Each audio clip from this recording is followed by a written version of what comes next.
Many years ago, the astronomer Carl Sagan famously said that there are more stars in the universe than grains of sand on Earth's beaches. And estimated that the universe contains at least over 1 quadrillion stars across the universe. In the night sky in the constellation of Scutum lies a red supergiant star.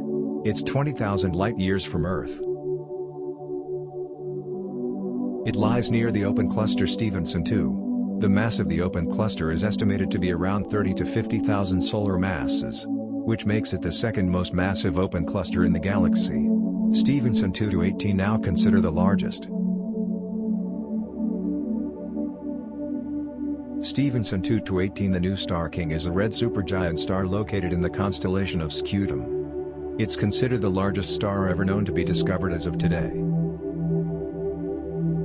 Stephenson 2 to 18 temperature is around 3,200 Kelvin. The luminosity is around 440,000 solar luminosities and its radius range is overwhelming. It's around 2,150 or 2,163 solar radii.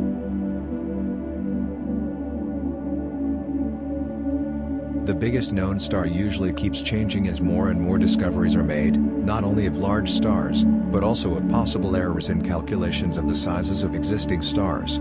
Stephenson 2 to 18 is now the largest star after Replacing UY Scuti. It is among the largest known stars and one of the most luminous red supergiants in the universe, surpassing UY Scuti, once considered the largest star.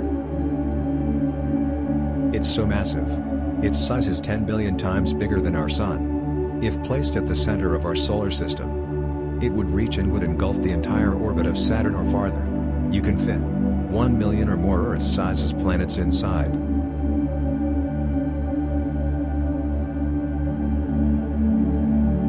Stephenson 2 to 18 is a young red supergiant and it's around 14 to 20 million years old. It's still growing and might become bigger. In the future it might even become one day becoming what is known as a yellow hypergiant.